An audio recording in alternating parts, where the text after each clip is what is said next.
জনাব মাওলানা রফিকুল ইসলাম মাদানী বাংলাদেশে শিশু বক্তা হিসেবে পরিচিত, মূলত তার শারীরিক আকৃতির কারণে। এই মুহূর্তে তিনি তুমুল জনপ্রিয় একজন ইসলামী বক্তা। জনগণের বা ইসলামপন্থী বা সাধারণ মুসলমানদের যেসব বক্তার প্রতি তুমুল আকর্ষণ এই সময়ে, আজকে 2024 সালের ফেব্রুয়ারি মাসে, তাদের মধ্যে ট্রেন্ডিংয়ে আছেন মাওলানা রফিকুল ইসলাম মাদানী, মুফতি আমির হামজা। এর অন্যতম কারণ তারা কারামুক্ত, দীর্ঘদিন জালিমের কারাগারে বন্দী ছিলেন।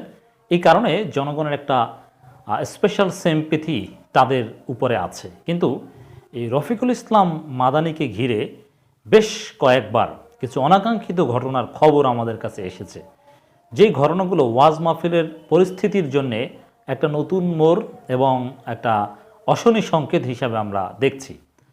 কারণ যে ঘটনাগুলো ঘটছে এগুলোর উপর পুঁজি করে আইনশৃঙ্খলা রক্ষাকারী বাহিনী, সরকার বা প্রশাসন সবসময় এমনিতেই এক্সকিউজ খুঁজে কীভাবে সব কিছু নিয়ন্ত্রণ করা যায়, পরিস্থিতি সব কিছু স্বাভাবিকভাবে চলবে বা অনেকটা মুক্ত থাকবে, যে যার মতো ওয়াজ করবে, সেই যুগ এখন আর নেই। নানান অজুহাতে এগুলো যত বেশি নিয়ন্ত্রণ করা যায় সরকার সেই চেষ্টা করছে। তার মধ্যে এই অনাকাঙ্ক্ষিত ঘটনাগুলো সরকারের পক্ষ থেকে নিয়ন্ত্রণের পক্ষে আরও বেশি যৌক্তিকতা দাঁড় করিয়ে দিচ্ছে। দর্শক, সর্বশেষ একটা খবর গণমাধ্যমে এসেছে, শিশু বক্তা খ্যাত রফিকুল ইসলামকে আটকের গুজব, পুলিশের সঙ্গে সংঘর্ষ।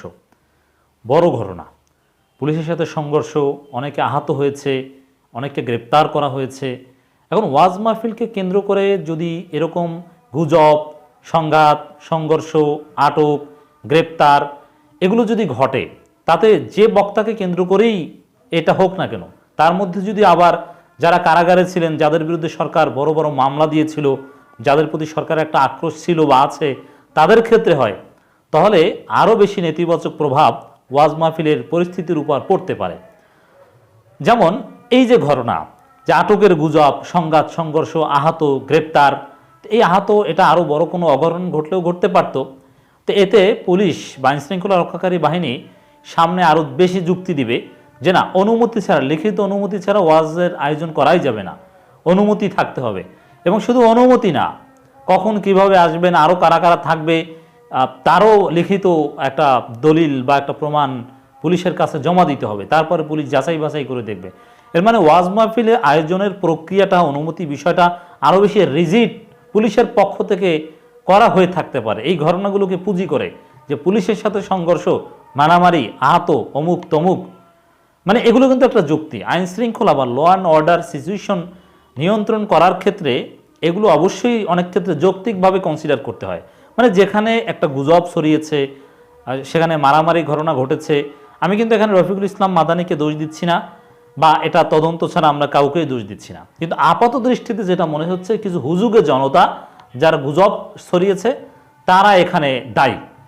এর মানেই আমার আলোচনার একটা ফোকাস পয়েন্ট যে ওয়াজ আয়োজক কমিটি এবং বক্তা নিজে, তাদেরকে খুব সূক্ষ্মদর্শী হতে হবে।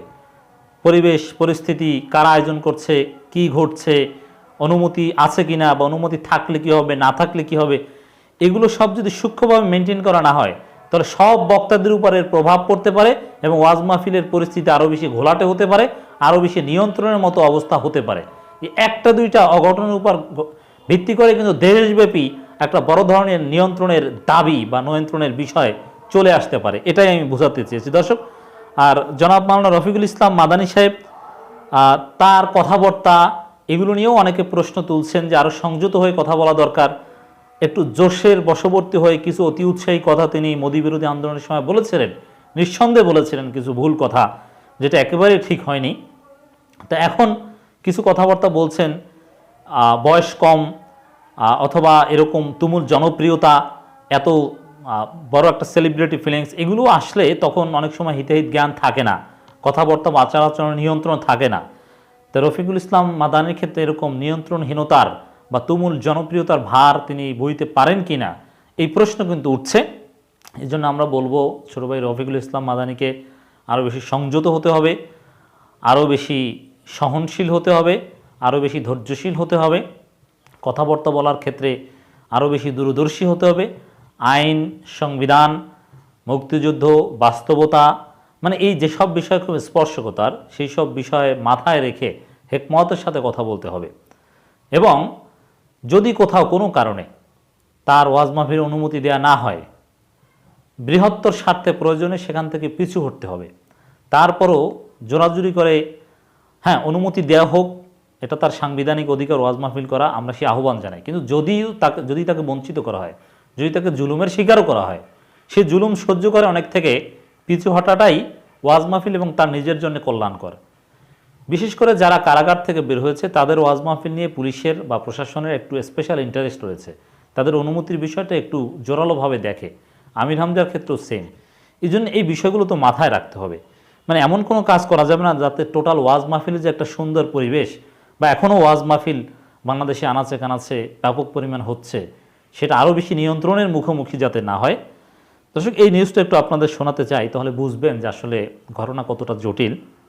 সুনামগঞ্জের তাহিরপুরে আলোচিত শিশু বক্তা মুফতি রফিকুল ইসলাম মাদানীকে তাফসিরুল কোরআন মাহফিলের মঞ্চে প্রবেশে বাধা দেওয়াকে কেন্দ্র করে উপস্থিত মুসল্লি এবং পুলিশের মধ্যে ব্যাপক সংঘর্ষ হয়েছে। শুধু এইখানে নয়, এরকম কিছু ঘটনা, গ্রেপ্তার চেষ্টা বা অমুক পুলিশের সাথে কিছু অল্টারকেশন, এরকম কিছু ঘটনা আরও বেশ কয়েক জায়গায় ঘটেছে বলে আমাদের কাছে অনেকেই খবর পাঠিয়েছেন।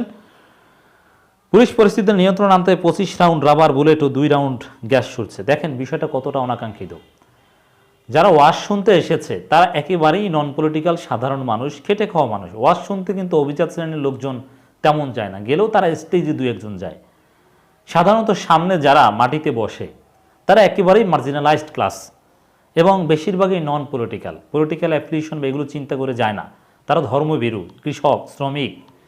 তাদের উপর পুলিশ রাবার বুলেট ছুড়বে, সাউন্ড গ্রেনেড বা ইত্যাদি ইত্যাদি কাঁদানে গ্যাস ছুড়তে হবে, এটা দুঃখজনক। তো ওয়াজ মাহফিলের শ্রোতাদের উপর রাবার বুলেট, কাঁদানে গ্যাস, এই ঘটনার প্রভাব বা এই ঘটনা কত দূর যেতে পারে চিন্তা করেছেন? অতএব আমি বলবো যে সব পক্ষকে সংযত আচরণ করতে হবে। বিশেষ করে কারা গুজব ছড়িয়েছে, গুজব ছড়ানো যাবে না।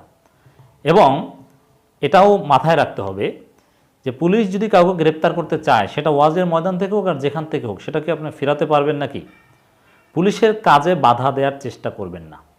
পুলিশ জুলুম করছে, অনেক জায়গায় বাড়াবাড়ি করছে, সরকারি দলের নির্দেশে পেটোয়া বাহিনী হিসেবে কাজ করছে, সব আমরা স্বীকার করছি, জানি, সমালোচনা করছি। এটা জেনে শুনো সব জায়গায় প্রতিবাদ করা যাবে না, অনেক জায়গায় পিছু হটতে হবে, অনেক জায়গায় ধৈর্য ধরতে হবে, অনেক জায়গায় পুলিশকে সহযোগিতা করতে হবে। এই বাস্তবতা আপনারা না বুঝলে আম সালা দুটোই হারাবেন। সব জায়গায় গায়ের জোরে কাজ হয় না, পারবেন না। আমরা এই ঘটনার তীব্র নিন্দা ও প্রতিবাদ জানাচ্ছি। এতে 2 পুলিশ সদস্য সহ কয়েকজন মুসল্লি আহত হয়েছেন। পুলিশ বলছে রফিকুল ইসলাম মাদানীকে আটকের গুজব ছড়িয়ে বিশৃঙ্খলা করার চেষ্টা করা হয়েছে। এর মানে, এবং আমরা যতদূর খোঁজ নিয়েছি বিভিন্ন মাধ্যমে, তাতে সাধারণ মুসল্লিদের পক্ষ থেকেই পুলিশের উপর একটু আগ্রাসী আচরণ করার চেষ্টা করা হয়েছে বলে জানতে পেরেছি। এটা ঠিক নয়। আর দ্বিতীয় কথা, এর জন্য পুলিশও দায়ী, কারণ সাধারণ জনগণের একটা নেতিবাচক পারসেপশন। পুলিশ অনেক ক্ষেত্রে, অনেক জায়গায় ওয়াজ মাহফিল আমি দেখেছি যে পুলিশ এসেছে নিরাপত্তা দিতে, অথবা পুলিশ এসেছে হুজুরের কাছে দোয়া নিতে, জাস্ট ইউনিফর্ম পরা, কিন্তু জনগণ উত্তেজিত হয়ে গেছে। জনগণ বুঝে মনে হয় কি নাকি। এর মানে পুলিশ ভালো কাজের জন্য সহযোগিতা করতে আসলেও জনগণ নেতিবাচকভাবে দেখে, পুলিশ সম্পর্কে জনগণের পারসেপশন ভালো না। এই জন্য এটা পুলিশের দায়িত্ব জনগণের আস্থা অর্জন করা, যে পুলিশ দেখলে জনগণ আরও আনন্দিত হবে বা জনগণ আরও ভরসা পাবে যে না, নিরাপত্তার একটা ব্যবস্থা হলো, পুলিশ এসেছে। কিন্তু পুলিশ দেখলে চেতে যায়, সহজ কথা, এটা তো হওয়ার কথা নয়। এজন্যে পুলিশের উচিত এমন আচরণ করা যাতে জনগণের আস্থা অর্জন করা যায়। এ ঘটনায় তৎক্ষণাৎ 4 জনকে আটক করেছে পুলিশ। আটককৃত উপজেলার উত্তর বড়দালি ইউনিয়নের মাহারাম গ্রামের ফজলুর রহমানের ছেলে মোজাম্মিল হক লিটন, একই ইউনিয়নের কান্তাল গ্রামের মৃত মাওলানা তাবারক ইসলামের ছেলে রায়হান, পৈলানপুর গ্রামের মৃত সিরাজুল ইসলামের ছেলে বশির আহমেদ, তার সহোদর নাসির উদ্দিন। যে কজনকে গ্রেপ্তার করা হয়েছে তাদেরকে ছেড়ে দেওয়া হোক, আমরা সেই দাবি করছি। কারণ এটা একেবারেই ওয়াজ শুনতে গিয়েছে, এখানে ঘটনা বা তাদের কোনো ভুল থাকলেও এগুলো উদ্দেশ্যমূলক না, এগুলো উপস্থিত পরিস্থিতির আলোকে হয়তো বা ঘটেছে। এজন্য তাদেরকে মুক্ত করে দেওয়া হোক, আমরা সেই দাবি করছি। সোমবার রাত 12টার দিকে উপজেলার বাধাঘাট পুলিশ তদন্ত কেন্দ্রে এই ঘটনা ঘটেছে। দেখেন, রাত 12:30টার দিকে কেন ওয়াজ মাহফিল হতে হবে? রাত 12:30টার দিকে এত গভীর রাতে রফিকুল ইসলাম মাদানির ওয়াজ করতে কেন যাবেন, বা অন্যান্য হুজুরে কেন যাবেন? এটাই তো ঠিক না। ওয়াজ মাহফিলের কাজ 10টার মধ্যে শেষ হয়ে যাবে। এগুলোই তো খেলাফে সুন্নাত। মানে এভাবে চলতে পারে না, এটা হওয়া যৌক্তিক নয়। এগুলো রফিকুল ইসলাম মাদানিকে কন্ট্রোল করতে হবে, সমস্ত বক্তাকে কন্ট্রোল করতে হবে। এত রাতে কি, বা এটা অতি উৎসাহ না? এত রাতে হওয়ার অন্যতম কারণ আছে, হয়তো বা এর অন্য কোথাও তার ওয়াজ ছিল, একজনে 2-3 জায়গায় ওয়াজ করে একদিনে। মানে এগুলো সম্পূর্ণ আননেসেসারি। যে বক্তার অতি জনপ্রিয়তার কারণে তাকে আনতেই হবে, তাতে রাত 2টায় হোক। মিজানুর রহমান আজহারের ক্ষেত্রে দেখেছি গভীর রাতে। না, এগুলো উদ্ভট কাজ। এগুলো কোনো বক্তার ক্ষেত্রে হওয়াটা মোটেও জরুরি নয়। এখন তো এক জায়গায় ওয়াজ হলে অনলাইনে সবাই দেখতে পারেন, অতএব ডেইলি একটা জায়গায় ওয়াজ করুক, অথবা সপ্তাহে 2-3 জায়গায় করুক। এই জন্য দেখবেন যে ডেইলি যারা ওয়াজ করে, আমির হামজা হোক আর রফিকুল ইসলাম মাদানী, এরা আসলে ওইভাবে স্টাডি করতে পারে না। স্টাডি করবে কখন? হাফিজুর রহমান সিদ্দিকী এলেম কালাম নাই, পড়বে কিভাবে? পড়ার সময়টা কোথায়? তাকে 365 দিনের 365 দিনই নাকি হাফিজুর রহমান সিদ্দিকী ওয়াজ করেন, দেশে আনাচে কানাচে একদিনে নাকি 2-3টা ওয়াজ করেন। তো এতে পড়াশোনার সময় কি পায়? এত সহজ এলেম হাসিল করা? শুধু সার্টিফিকেট থাকলে হয়? নিয়মিত মোতাবেলা করতে হয় না? পড়াশোনা করতে হয় না? এই সুযোগটা তো পায় না। তো এই জন্যে আসলে এত ওয়াজ করা কিছুতেই ঠিক নয়। সেখানে বদাঘাট মাদ্রাসা মাঠ হেলফুল ফজল পরিষদ নামের একটি সংগঠন 1920 ফেব্রুয়ারি 2 দিন ব্যাপী তাফসীর কোরআন মাহফিল আয়োজন করে। এতে প্রধান অতিথি করা হয় আলোচিত শিশু বক্তা মুফতি রফিকুল ইসলাম মাদানীকে। মাহফিলে অন্যান্য বক্তাদের ওয়াজ শেষে প্রধান অতিথি মঞ্চে আসতে চাইলে অনুমতি না থাকায় পুলিশ তাকে বাধা প্রদান করে। এতে মাহফিলের উপস্থিত মুসল্লিরা উত্তেজিত হয়ে পড়েন। দেখেন, অনুমতি নাই, অনুমতি কেন দেওয়া হবে না? বিভিন্ন জায়গায় তিনি ওয়াজ করেন, আবার কোথাও কোথাও অনুমতি দেওয়া হয় না। না, এটারও আমরা নিন্দা জানাই। অবশ্যই তাকে অনুমতি দিতে হবে, তার অধিকার রয়েছে। তবে হ্যাঁ, রাষ্ট্রবিরোধী কথাবার্তা বা কি বলা যাবে না এই বিষয়ে দৃষ্টিভঙ্গি দিতে পারে, পরামর্শ দিতে পারে, কিন্তু ওয়াজের অনুমতি নাই। অনুমতি তো তৎক্ষণাৎ দেওয়া যায়, অন্য সবাই ওয়াজ করতে পারবে, আর তার ক্ষেত্রে অনুমতি নাই। আবার অন্য জায়গায় ঠিকই ওয়াজ করে।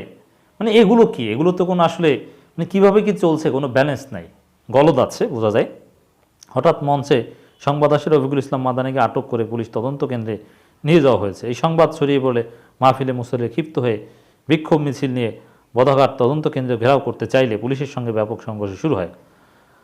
পুলিশেরও দায় আছে নিঃসন্দেহে, কারণ এরকম একজন জনপ্রিয় ব্যক্তিকে ওয়াজ মাহফিলে বাধা দিয়েছে, সেক্ষেত্রে এটাকে পুঁজি করে গুজব কেউ ছড়াতে পারে। যদিও গুজব মোটেও সমর্থনযোগ্য নয়, গুজব ছড়ানো নাজায়েজ।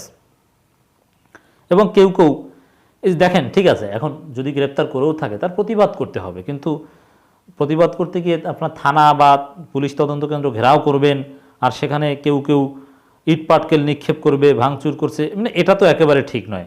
এটাও তো কোনো মুসল্লিদের কোনো নিয়ন্ত্রিত কাজ হতে পারে না।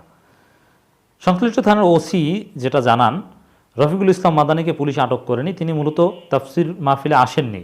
এটা মূলত গুজব রটিয়ে পুলিশ তদন্ত কেন্দ্রে হামলা চালানো হয়েছে। পুলিশ আত্মরক্ষার্থে 25 রাউন্ড বুলেট ও 2 রাউন্ড গ্যাস নিক্ষেপ করেছে। এ কারণে তাৎক্ষণিক 4 জনকে আটক করেছে। বিষয়টি খতিয়ে দেখে কঠোর আইনগত ব্যবস্থা নেওয়া হবে।